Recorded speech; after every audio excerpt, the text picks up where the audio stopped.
नमो अर्हन्ताणं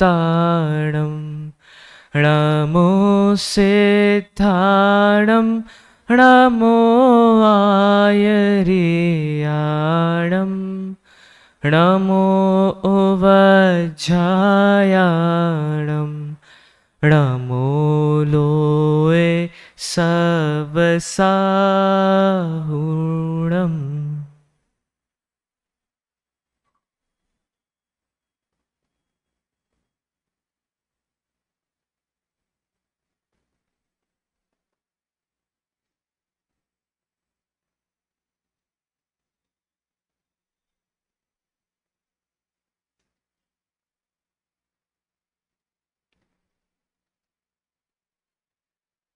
वन्दितु सर्वसिद्धे ध्रुवमचलमणोवमं गदिं पत्ते वोच्छामि समयपाहुड मेळमो सुद केवली भणिदं नमः समय साराय स्वानुभूत्या चकासते चित् स्वभावाय भावाय सर्वभावांतरच्छेदे। आचार्य कुंद कुंदेव द्वारा विरचित समयसार ग्रंथाधिराज समयसार और 10 लक्षण महापर्व का अंतिम दिवस उत्तम ब्रह्मचर्य का ये अंतिम प्रवचन है। कल से आप लोगों को छुट्टी मिल जाएगी, ठीक है। अब आप ही लोग हो, छोटे भाई हो, तो आपसे घर जैसी अपन चर्चा करेंगे और आपके लिए जो उपयोगी है और आपके जीवन के लिए जो उपयोगी है वो विषय अपन लेंगे।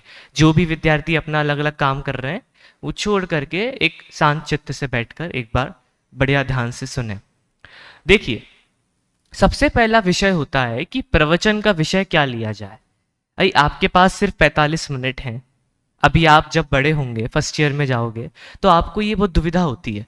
अभी भी किन्हीं विद्यार्थियों ने प्रवचन दिए होंगे कुछ कुछ देर के वरिष्ठ उपाध्याय से, तो ये बड़ा कंफ्यूजन रहता है कि प्रवचन का विषय क्या लें, प्रवचन का विषय क्या होना चाहिए। पीछे भी समाज वाले कई लोग होते हैं, तो क्या लें हम प्रवचन का विषय।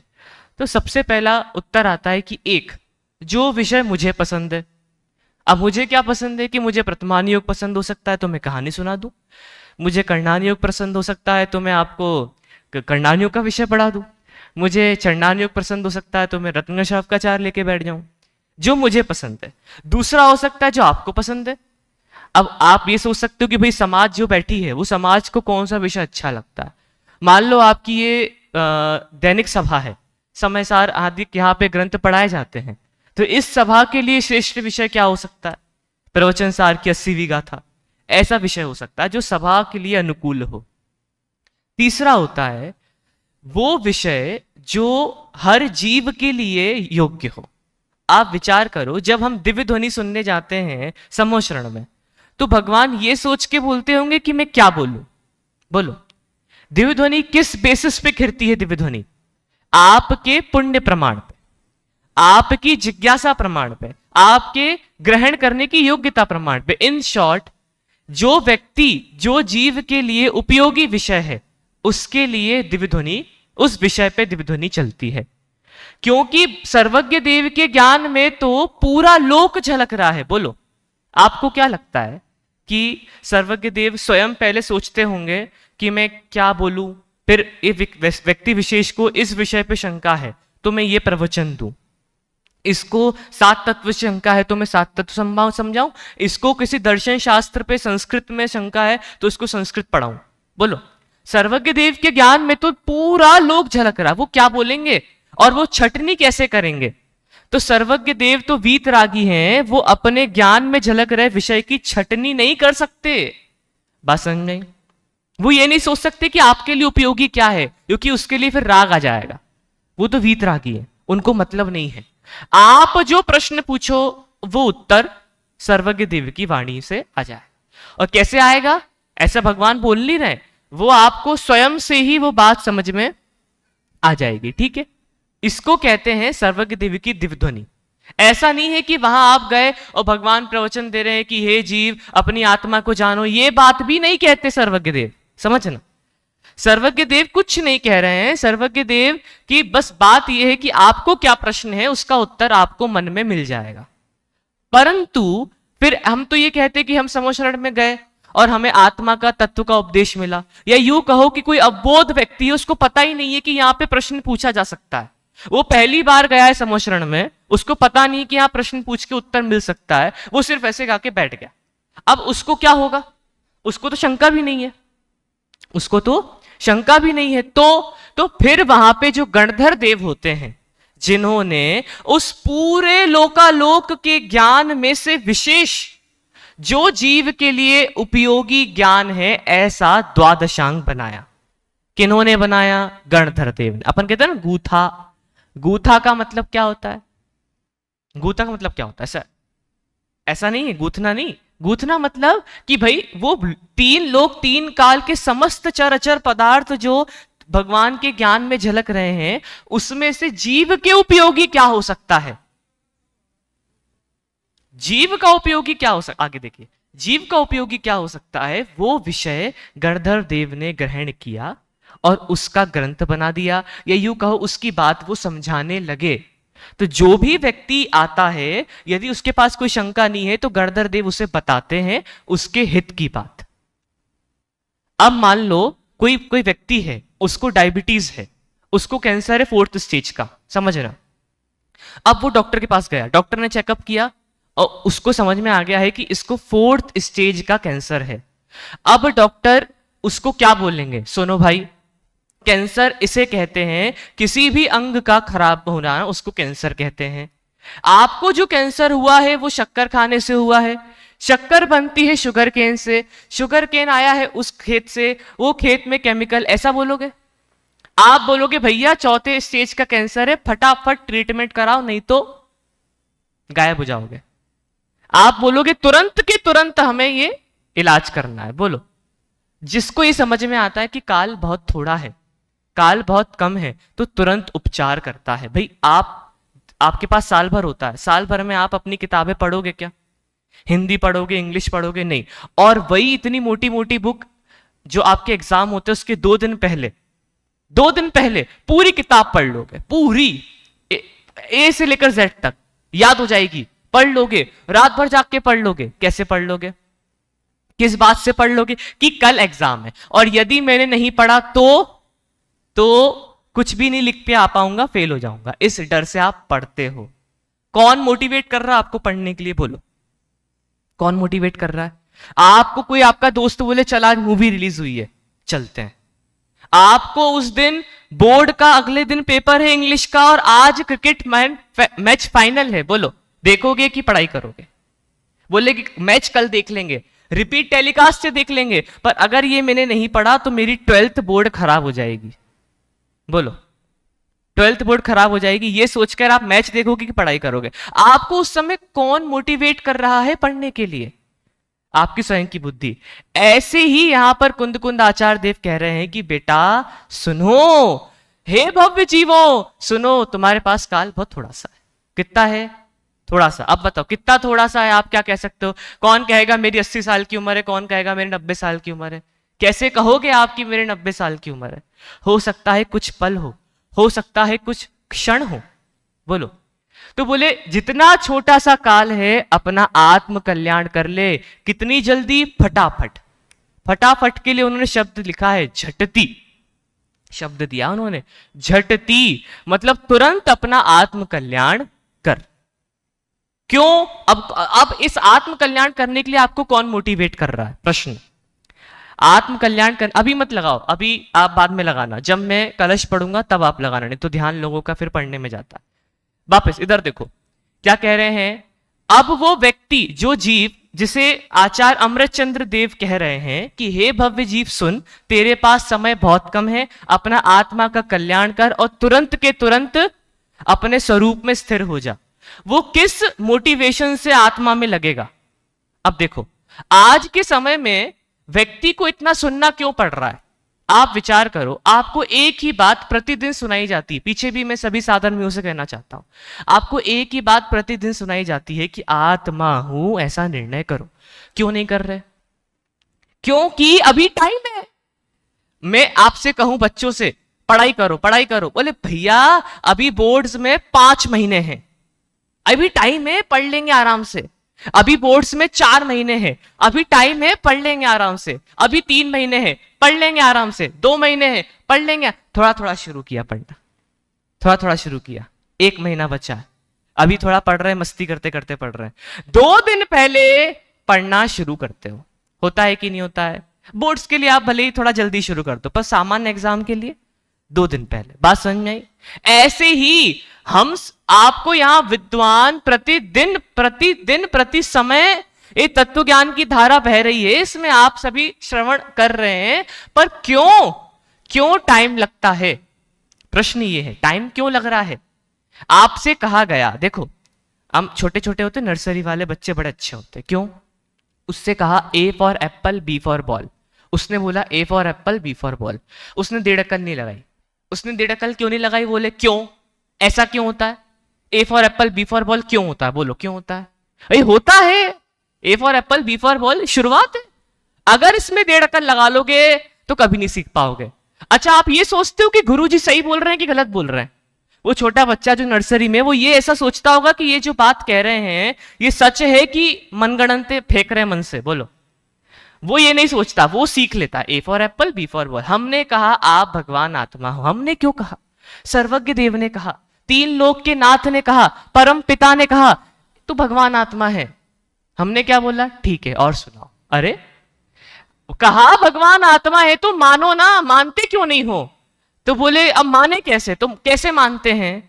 भगवान ने कहा आप भगवान आत्मा हो, तो ये मान लो कि मैं भगवान आत्मा हूं।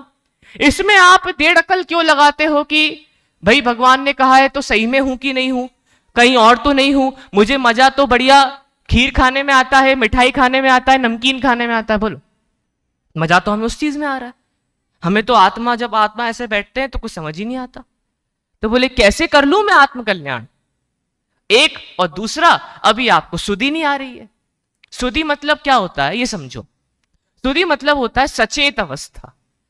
वो घड़ी कब होगी? जब सचेतता आएगी। आप सोच रहे हो कि अभी हम पढ़ लेंगे, 5 साल बाद आएगी, 5 साल बाद बड़े हो जाओगे, कमाना है, कमाने के बाद आएगी, कमाने के बाद शादी होगी, शादी के बाद आएगी, शादी के बाद बच्चे होंगे, बच्चे के बाद आएगी, बच्चे हो जाएंगे, बच्चे बड़े हो गए, उनको बड़ा करने में अभी टाइम लग रहा है, फिर बच्चे बड़े हो गए, फिर उनकी शादी करने में टाइम लग रहा है, और फिर जब शादी कर दी और बूढ़े हो गए, अब करो।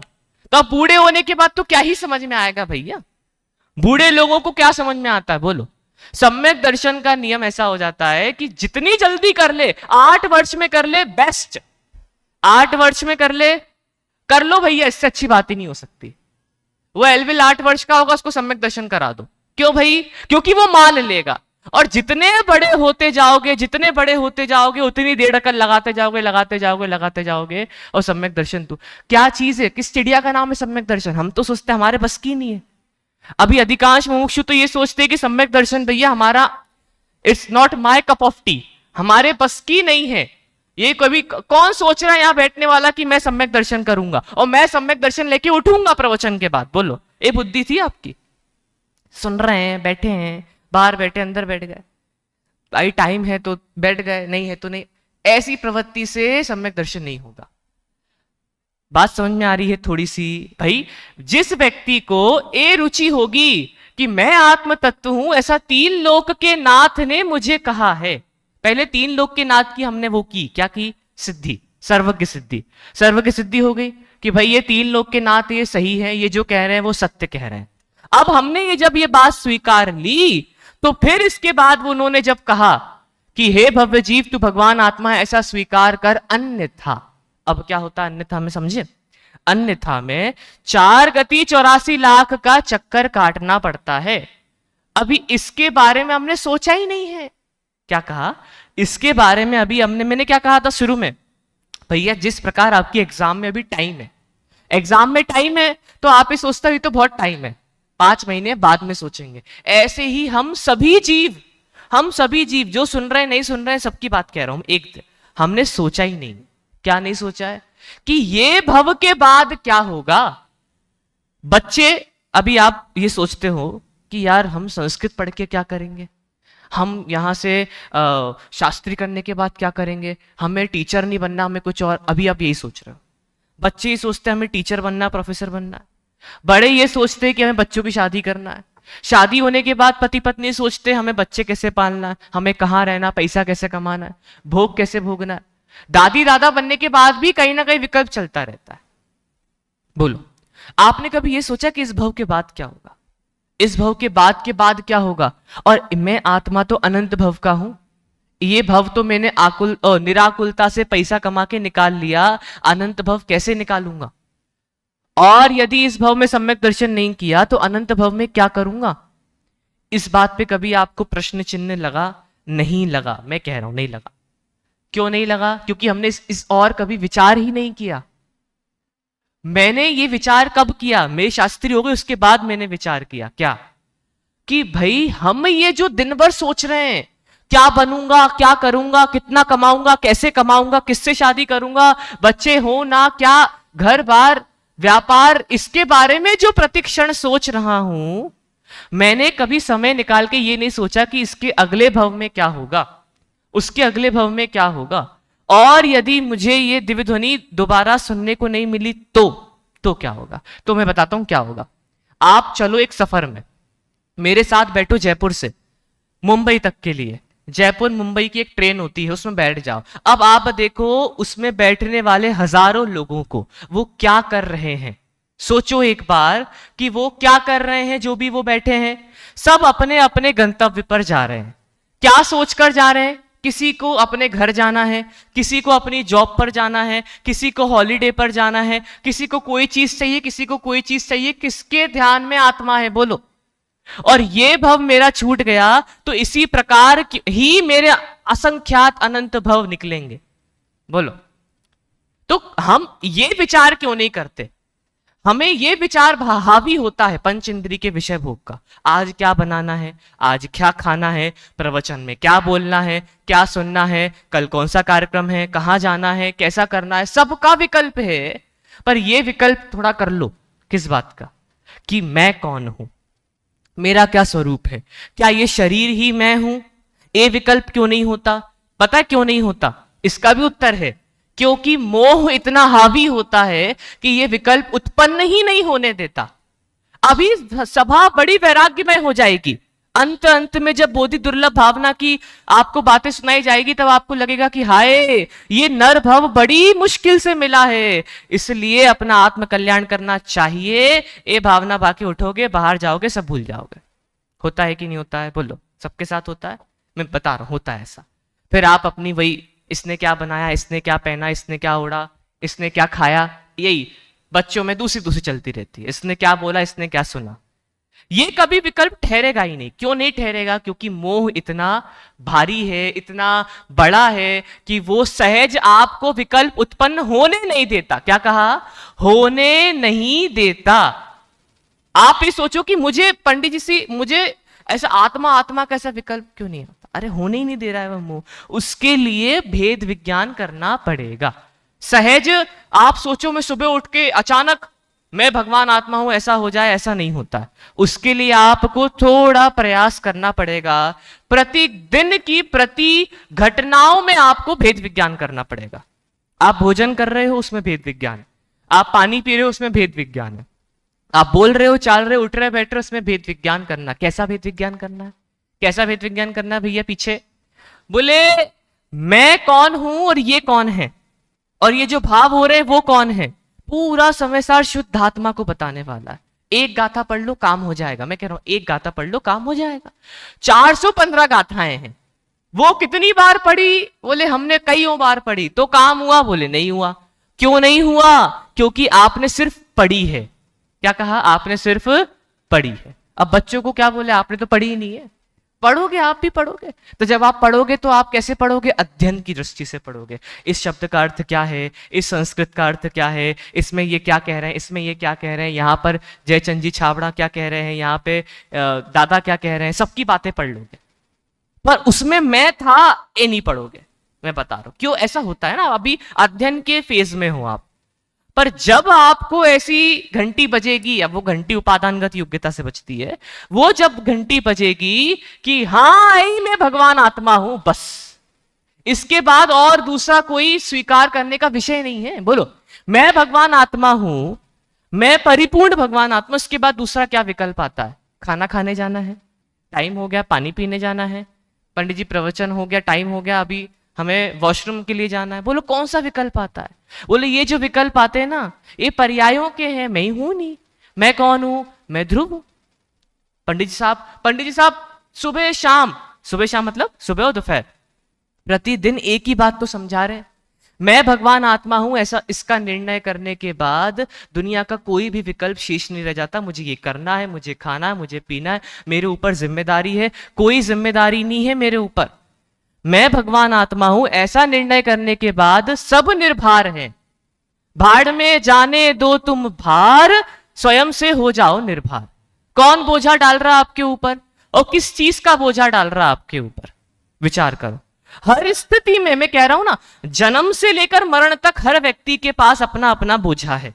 बच्चा है तो उसको पढ़ाई करनी है, बड़ा है तो उसको घर देखना है, और बड़ा है तो उसको पैसा कमाना है, और बड़ा है तो बच्चों की शादी करनी है, और बड़ा है तो फिर धर्म करना है, ये भी एक विकल्प है। पढ़ना है, स्वाध्याय सुनना है, ये भी एक विकल्प है। सम्यक दर्शन नहीं हुआ, ये भी एक विकल्प है। बोलो, पूरी जिंदगी विकल्प विकल्प विकल्प विकल्प विकल्प में गुजर जाती हो। ऐसे हमने असंख्यात जैन कुल बर्बाद कर दिए। अब बोलो, ये बात कहां से कही? जिनवाणी से कही। क्या कहती है जिनवाणी? सुनो, अनादि काल से जो परिभ्रमण चल रहा है, उसमें बड़ी दुर्लभता से जो जैन कुल प्राप्त होता है, वो हमें असंख्यात बार प्राप्त हो चुका है। और क्या कहते हैं कि मुनिव्रत धार अनंत बार गृह विकुप जायो। हमने इतनी बार मुनि दीक्षा धारण की, कितनी बार कि मुनि के पिच्छी और कमंडलू लेकर के यदि आप उसका पहाड़ बनाओ तो मेरू पर्वत तक का पहाड़ जाएगा। बोले हमने करने योग्य क्या नहीं किया? और एक स्टेप आगे, मुझे काय काय का ज्ञान है। बोलो, मुझे समय सार का ज्ञान है, मुझे गोमठ सार का ज्ञान है, मुझे मोक्ष प्रकाशक का ज्ञान है, मुझे छह डाला का ज्ञान है, मुझे बोलो किस पे प्रवचन देना है? मैं अच्छे प्रवचन दे सकता हूं। बोलो कितने बढ़िया प्रवचन दे सकता हूं, तुम्हें पता है इतना बढ़िया शास्त्री हूं। बोले शास्त्रार्थ भी कर लिया, 11 अंग 9 पूर्व का ज्ञान करने के बाद भी मिट्टा डस्टी रह गया। 11 अंग 9 पूर्व पढ़ने के बाद भी उसमें समय सार आ गया। 5वें पूर्व में समय सार आ गया। बोले समय सार पढ़ने के बाद भी मिथ्या दृष्टि कैसे रह गया? अब बोलो, हम तो ये सोच रहे हैं कि हम ये पढ़ लेंगे, उत्कृष्ट पढ़ाई है, ये करने के बाद तो सम्यक दर्शन हो जाएगा। बोले तब भी नहीं हुआ। क्यों नहीं हुआ? उसका कारण यह है कि हमने सिर्फ पढ़ा, पर ये मैं हूं ऐसा नहीं जाना। क्या कहा? ये मैं हूं ऐसा नहीं जाना। सारी चीजें जान ली, बोलो 3 लोक 3 काल की हर चीजें जान ली, पर ये मैं हूं ऐसा नहीं जाना। और जिसने ये मैं हूं ऐसा जाना, उसने सब जाना। ये समय सार में ही लिखा है। जो अपनी आत्मा को जानता है वो पूरे लोक को जानता है, वो श्रुत केवली है, मतलब संपूर्ण श्रुत को जानता है। जिसने अपनी आत्मा को जान लिया, उसने संपूर्ण श्रुत को जान लिया। 11 अंग 9 पूर्व, द्वादशांग का सार, शुद्ध आत्मा। बोले वो पकड़ में नहीं आता। अंदर की बात बता रहा हूं मैं, बाहर की बात नहीं बता रहा। बाहर में तो आप इतने अच्छे प्रवचन देने के योग्य बनोगे, मैं कह रहा हूं। आप में से इतने अच्छे अच्छे प्रवचन देंगे बच्चे कि आपके निमित्त से अन्य व्यक्ति को सम्यक दर्शन हो जाएगा। पर हो सकता है कि आप बिना सम्यक दर्शन के रह जाओ। क्यों? क्योंकि हमें अभिप्राय की वासना में 5 इंद्रिय के विषय भोग रमणीय लगते हैं। हमें घूम फिर के वही लगता है कि बढ़िया मिठाई मिल जाए, बढ़िया नमकीन मिल जाए, बढ़िया पिक्चर देखने को मिल जाए, बढ़िया अच्छा कपड़ा मिल जाए पहनने को, बढ़िया अच्छा सोने को घर मिले, बड़ा अच्छा घूमने फिरने की व्यवस्था बने। बोलो 10 लक्षण में कहाँ जाना है? पंडित जी अमेरिका की व्यवस्था हो जाए तो बताना। बोलो बाहर घूमने को मिल जाए, सब है, पर अंतरंग में एक बात रह गई कि मैं शुद्धात्मा हूं।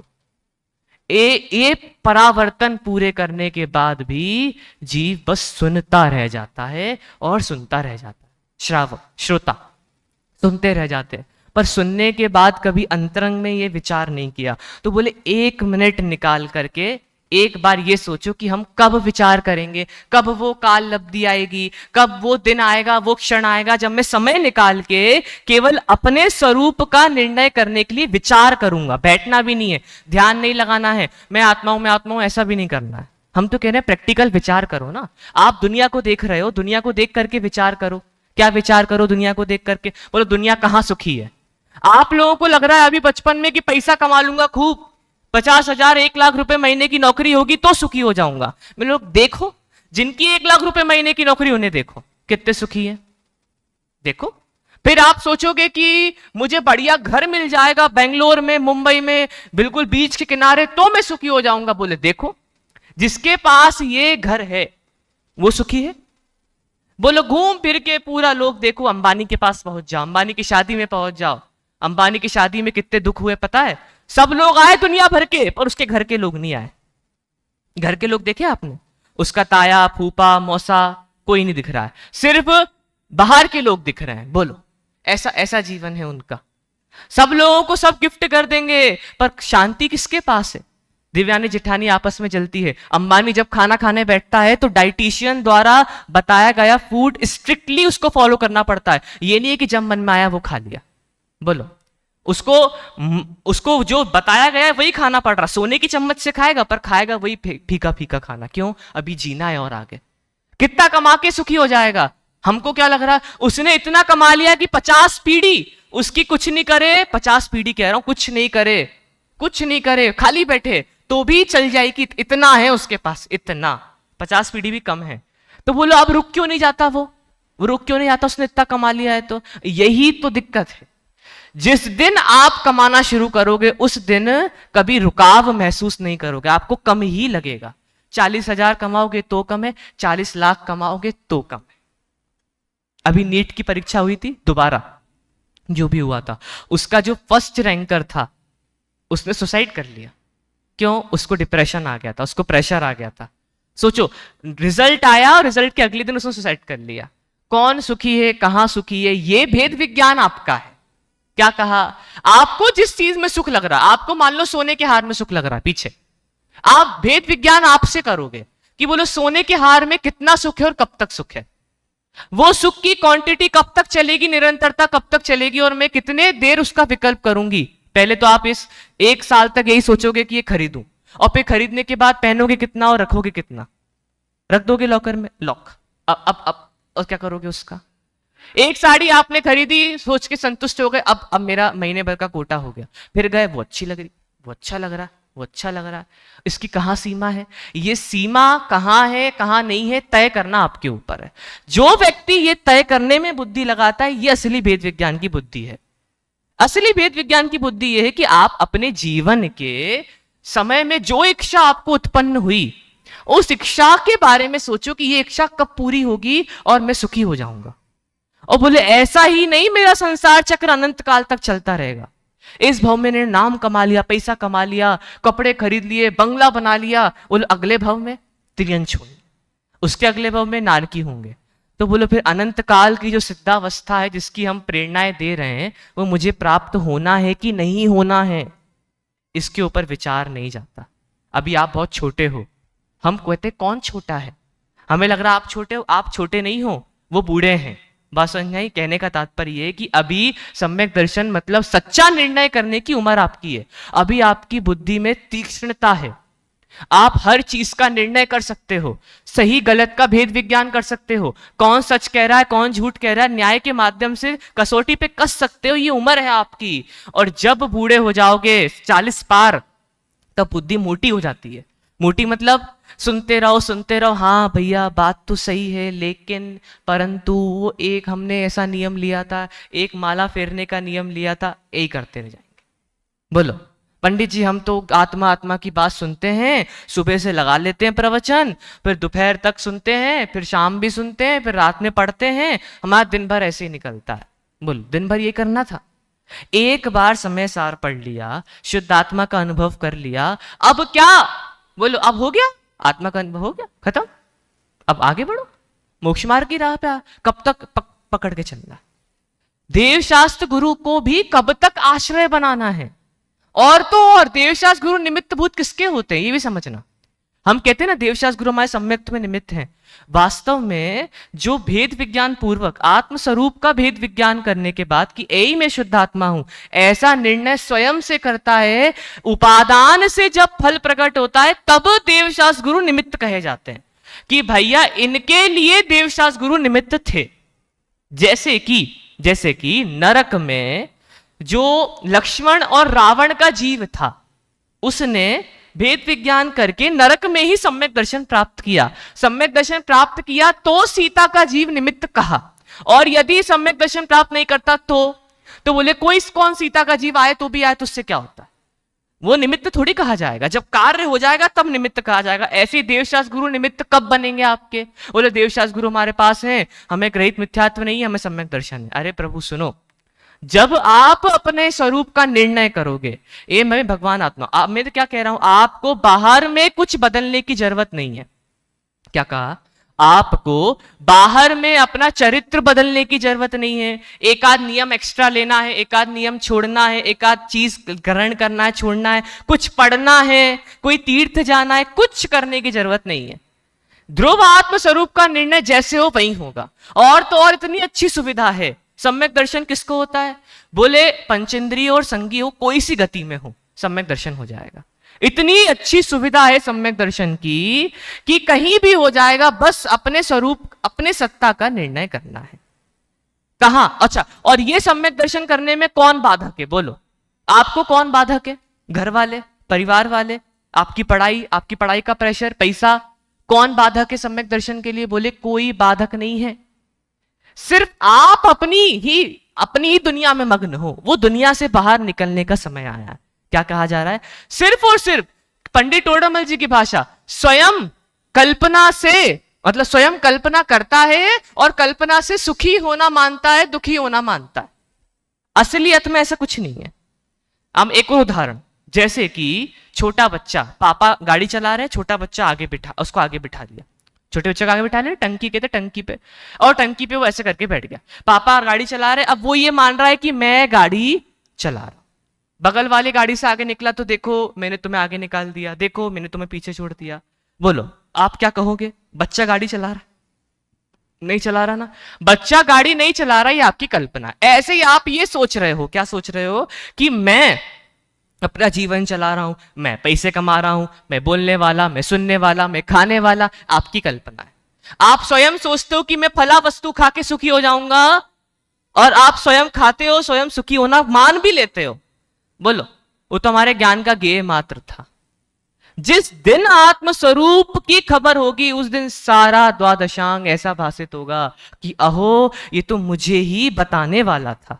बोलो, कर्णानि योग, प्रथमानि योग, चरणानि योग, द्रव्यानि योग, सिर्फ किसे बताने वाला है? आपको। आपको मतलब मुझे। मैं द्वादशांग का हीरो हूं। कौन हूं मैं? द्वादशांग का हीरो। मैं हूं इसलिए द्वादशांग है, मैं हूं इसलिए देवशास्त्र गुरु हैं, मैं हूं तो ये जैन धर्म है। बोलो, इतनी दृढ़ता होनी चाहिए अपने आत्मस्वरूप पे। मैं हूं तो ये द्वादशांग। मैं कौन? मैं कौन? मैं वो शुद्धात्मा। मेरे अंदर क्या बीज है? मेरे अंदर क्या बीज है? भगवान बनने के। और मैं वर्तमान में भी कैसा हूं? पूरा पूरा हूं। मुझे कुछ सुधार करना है? कुछ नहीं। मुझे कुछ बढ़ाना है? कुछ नहीं। कुछ और सुनना है? कुछ नहीं। कुछ और लिखना है? कुछ नहीं। कुछ नहीं करना है, केवल अपने स्वरूप को मानना है। जैसे पहले कहा था, सर्वज्ञ देव ने कहा कि तू भगवान आत्मा, ऐसा मान ले। मान ले, उसे मानने में कौन सी बड़ी बात है? इसलिए तीक्ष्ण बुद्धि से भेद विज्ञान करो। अपन अब पढ़ते हैं जो अपन ने लिया था। बहुत ही सुंदर कलश है, और जब भी कभी भी एक दिन अवसर मिलता है तो यही कलश ध्यान में आता है, क्योंकि यही कलश प्रेरणा स्वरूप है। जैसे सम्यक दर्शन हो गया उससे क्या, पर बाकी जीवों को सबसे सुंदर प्रेरणा यदि है तो ये है। सब साथ में इसका पाठ करेंगे। पूर्व रंग अधिकार, कलश नंबर 23, आचार्य अमृतचंद द्वारा लिखित मालिनी छंद। अयि कथमपि मृत्वा तत्व को तूहली सन, अनुभव भव मूर्ते पार्श्ववर्ती मुहूर्तम, प्रतगत विलसंतम स्वं समालोक्य येन, त्यजसि जगति मूर्त्या साकमे तत्वमोहम्। पद्यानुवाद। निज तत्व का को तूहली पड़ोसी बन देह का, है आत्मन जैसे बने अनुभव करो निज तत्व का, जब भिन्न पर से सुशोभित लख स्वयं को, तब शीघ्र ही तुम छोड़ दोगे देह से एकत्व के इस मोह को। क्या कह रहे हैं आचार्य अमृतचंद्र देव कि अरे भाई, हे भव्य जन, देखो कितना सुंदर संबोधन है। इससे जस्ट पहले आचार्य अमृतचंद्र देव की जो टीका है उसमें 2 शब्दों का प्रयोग किया उन्होंने। पढ़ना, जब आपको समय मिलेगा तब पढ़ना। पहले ये सुनो, ये कह रहे हैं कि हे भव्य जन, किसी भी प्रकार महाकष्ट से अथवा मरपच के भी, देखो कितनी करुणामय भाषा है। आप ये सोचो क्या है, क्या कह रहे हैं। ऐसे कहते ना, पिताजी आपसे कहें कि बेटा सुनो, एक बात है, मरपच के भी ये काम तुम्हें करना है। अगर ये बात कह दी, इसका मतलब क्या है? अगर ये बात कह दी पिताजी ने कि बेटा सुनो, मरपच के भी तुम्हें ये काम करना है, इसका मतलब कि ये काम करना ही है, इसके अलावा दूसरा कोई ऑप्शन नहीं है। दूसरा ऑप्शन क्या है? मतलब आप अपने लिए, अब बताओ अमृतचंद आचार्य देव का क्या स्वार्थ है इसमें? कभी कभी ये विचार करो, जैन धर्म कितना सुंदर है। ये व्यक्ति जो लिख रहे हैं, ये इतने परम पद पर स्थित हैं, अपनी शुद्धात्मा का प्रतिक्षण अनुभव कर रहे हैं। इन्हें आपको समझा के क्या मिल रहा है? बोलो, मुझे आपको समझा के क्या मिल रहा है? बोलो, मैं कौन सी क्या ले रहा हूं आपसे? कुछ नहीं, इनको कुछ नहीं मिल रहा, सर्वज्ञ देव को कुछ नहीं मिल रहा। पर सोचो, ये आपके पुण्य के उदय से आपको प्राप्त है। किसी को कुछ नहीं मिल रहा जैन धर्म में, ये सिर्फ आपका पुण्य का उदय, जो आपको ये आत्म तत्व की बात बड़ी दुर्लभता से प्राप्त है। जगत जल रहा है, समझो, जगत जल रहा है, और आप बड़े विरले हो जो यहां पर आकर के ये बात को सुन रहे हो, समझ रहे हो। 5 साल बाद आप अपने मित्रों को देखना, अपने आप पे गर्व करोगे। आप ये बोलोगे कि हाँ, मैंने ये जो पढ़ाई की है, भले ही इससे मैं वैभव संपत्ति का राजा ना बन सकूं, कदाचित, क्यों, पुण्य का उदय तो वही बन जाओगे, कोई बड़ी बात नहीं है। पर भले ही मैं इससे वैभव संपत्ति का राजा ना बनूं, पर मैं समता संतोष से दीनहीन और पामर भी नहीं बनूंगा। बस समझ में, ये हमें इतना गर्व होगा इस बात पे। यहां कह रहे हैं कि हे भाई, मरपच के भी, सोचो कितनी बड़ी बात है। मतलब ये बस इस बात पे तो खत्म है पूरी बात, एक ही शब्द में पूरी बात खत्म है। मरपच के भी मतलब वो उत्कृष्टतम बात कह रहे हैं, कोई झूठ नहीं कह रहे, कोई छलावा नहीं कह रहे, कोई अपने मन की बात नहीं कह रहे आचार्य अमृतचंद्र देव की मेरे मन की बातें कर लो। ये कोई स्कीम नहीं है कि मैंने आपको बताई, आप 10 लोगों को बताओगे, 10 लोगों को 100 लोगों को बताओगे। ऐसी स्कीम नहीं है, वस्तु स्वभाव है, जन जन का धर्म है। अरे भाई, किसी भी प्रकार महाकष्ट अथवा मर करके भी, इसका बहुत अच्छा अर्थ हो सकता है। महाकष्ट मतलब पंडित जी, मोक्ष मार्ग में बड़ा कष्ट है। क्या क्या करना पड़ता है? वो रात में खाना छोड़ना पड़ता है, होटलों में खाना छोड़ना पड़ता है, एक छोड़ना पड़ता है, वहां जाना छोड़ना पड़ता है, हम अच्छे कपड़े नहीं पहन सकते, हम महंगा घर नहीं, अरे बोलो, मोक्ष मार्ग में फिर घर छोड़ना पड़ता है, कपड़े छोड़ने पड़ते हैं, केशलोच, पंडित जी, मच्छर, सांप, बिच्छू, कौन, बोलो, बड़ा कठिन है। बोले भले कठिन हो, इस भव में तुझे सियालनी तेरा पैर खा लेगी तो भी कुछ दिक्कत नहीं है। बोले सर कटने के बाद भी, तो एक उदाहरण है, सर कटने के बाद भी यदि तुझे शुद्धात्मा का अनुभव मिले तो सस्ता सौदा जानना। सर कटने के बाद भी यदि तुझे दिनवाणी के 2 वचन सुनने को मिले तो सस्ता सौदा जानना। ऐसे कह रहे हैं कि इस भव में तुझे जो तकलीफ मिलेगी परिचय से, उपसर्गों से, मोक्ष मार्ग में चलने पर, क्यों? क्योंकि मोक्ष के प्रेमी हमने क्या हुआ, कर्मों से लड़ते देखे। आप बोलो कि बहुत कठिन मार्ग है, इतने इतने मुनिराज हुए, इनके साथ इतने इतने उपसर्ग हुए, बोलो कैसे सहेंगे हम तो छोटे छोटे बच्चे हैं। आपसे कम उम्र में कुंद आचार्य देव ने दीक्षा ले ली थी, आपसे कम उम्र में, सोचो। तो उनको नहीं काट रहे होंगे मच्छर, उनको नहीं धूप लग रही होगी, उनको नहीं ठंडी लग रही होगी, वो आपसे छोटे थे। आपको तो अभी पंखे बंद हो जाए तो आकुलता होने लगेगी, वो आपसे छोटे थे। कैसे कर लिया कि बोले इस भाव में जितना होए, पर मैं अब अनंत भव इस संसार में नहीं गुजारूंगा। ये अंतिम भव है। बोलो, अंतिम भव है। जितनी कष्ट हो, जितनी मुसीबतें हो, मुझे फर्क नहीं पड़ता, मैं अपने आत्मा का कल्याण करके रहूंगा। ए बात इसका अर्थ है, मर पच के भी निजात्म तत्व का कोतूहली होकर। कोतूहली, क्या बात है, कितना अच्छा शब्द है। कोतूहली कहां होते हैं पता है? हम लौकिक में कोतूहली होते हैं जहां हमारी रुचि होती है। अब मैं एक उदाहरण देता हूं। अभी 2 दिन बाद से कलेक्टर के पेपर शुरू, आईएएस के पेपर शुरू होने वाले, मेंस के। हमारे एक भैया देंगे, उन्होंने बताया।